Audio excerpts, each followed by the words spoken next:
Hey, how you guys doing today? As you guys see, we are on the PFF mock draft 2021. And in today's video, we're going to be giving you guys my second mock draft for the Minnesota Vikings. I went through the first one blind, really had no idea who I really wanted to target. Anyways, I'm going to be kind of going through this like I'm Rick Spielman. You know, draft is a week from today. I guess 6 days now. So anyways, it's going to be my 2.0 Minnesota Vikings 5-round mock draft. Anyways, let's just let this thing fire off and see who the Jaguars are taking. T-Law, no real shockers so far. Penei Sewell going early. Kyle Pitts still on the board. That's crazy. Still no Kyle Pitts. There's Kyle Pitts to Dallas. That's absolutely hysterical, actually. And then we go. We get a gift. We get a gift at 14. This is some stuff that could actually happen on draft day, even though I really doubt it. As you guys see, look on the left. I mean, Pitts falling to 10, not going to happen. Lions taking Micah Parsons, most likely not going to happen. I mean, I could see the first 7, 6, 7, 8 picks, even 9 picks. I mean, that's the thing. Like, you don't really know. This could have happened. Obviously, we're going to take Slater. Slater falls to us at 14. That is absolutely fantastic. Easy Rashawn Slater. 100% taking him. Now, in this situation, I would want to try to trade up to the second round if we didn't get a guy like Slater. But we did, so I think I'm gonna take it easy. I think I'm gonna take it easy with the second round. I think we'll be fine. I don't think we need to trade up, especially since we just got Rashawn Slater. Obviously, I mean he is who I want them to get no matter what. He is number one on my board. Like if there's a big board of players I want the Vikings to get, he's number one. Like realistic players, obviously number one would be Trevor Lawrence, but you know I really think Rashawn Slater is gonna be it. I think he's gonna be an absolute dog in this draft. The only problem is now the Vikings sit around for a while. You know, with that whole unique Ngakoue experiment, this is the kind of ramifications of it. And now we just get to go back into the third round. I think we pick at, I don't even know, 80 round there. So it's going to be kind of tough to wait out 14 to all the way down there. But, you know, stuff happens. 14 to 78. Second round, second overall pick. This is what I like, though, because now we have a lot of room.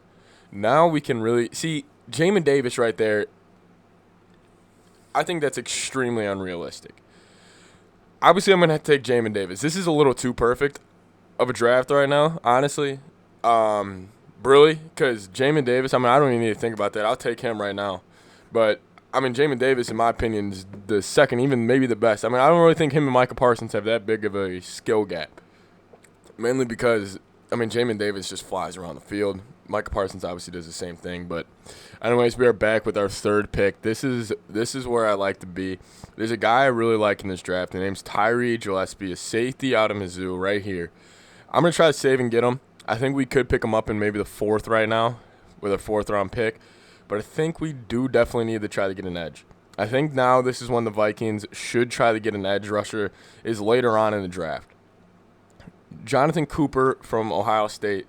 Kind of an experiment. We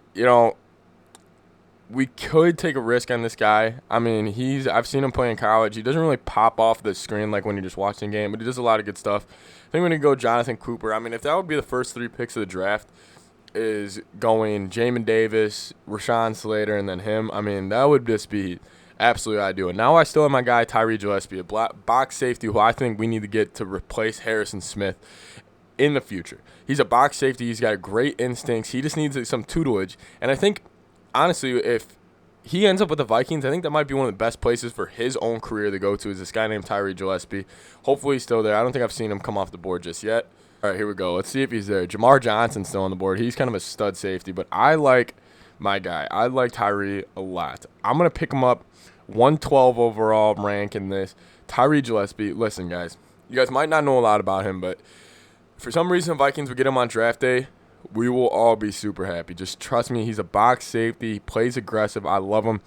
Wide receiver time now, in my opinion. You know, you obviously got Josh Palmer. I really like him. However, I kind of like a couple of these guys from the lower end schools, honestly. You got a guy like Jalen Darden, and he's pretty solid. Most drafted by Vikings fans, too. Cade Johnson, too. He's kind of a stud. I'm not too thrilled against him, but he was really good. I mean, I don't know. He had a really good Senior Bowl. I would really look at him, but I just think I want to go Josh Palmer. I think he's just got more upside. I mean, you look at him, he's explosive. He's explosive. And I think this is why he could really be the wide receiver 3, because he's going to get a lot of one-on-ones. I mean, when you look at that stat, his 81% win rate was the highest of any outside receiver at the 2021 Reese's Senior Bowl. I mean, he's going to win his one-on-ones, and I think that's what the Vikings need, because he's not going to get doubled because of Jefferson and Thielen. That's why I would go. I would go receiver later on in the draft, and honestly, this draft is going really perfect right now. This is when the Vikings get loaded up with draft picks. I think I'm going to go Kendrick Green here, a guard from Illinois. He's kind of a project. He's a little bit of a risky pick from what I know. This is our pick from the Bills, by the way, so thank you, Bills. I'll respect the digs. But, yeah, Kendrick Green. I mean, he's definitely going to be I don't think he'll play right away, especially if you take him in the 4th round. But he's definitely something that we could definitely look into. And now here's another 4th-round pick, which, again, I would want to trade up and maybe get rid of this. You got all these guys here. I'm going to go Benjamin St. Juste. I don't remember how you pronounce his name, but he's a really good player. I've only really watched him play in person. I mean, I guess with my eye test, I haven't really watched a film on him. I just watched him when, obviously, Minnesota Golden Gophers would be playing. Plays hard. I like him. Really good 4th-round pick, in my opinion. We're just going to pick him, shore up the cornerback room, and I think we have one more pick in round 5. I'm not going to do the other 6th and 7th round picks. I just don't think it's worth your time. Plus, those guys, I mean, Spielman's going to probably stock up more. Anyways, last pick, I would want the Vikings in the last pick. Go another tackle. Go another guy. I would just take this guy from BYU.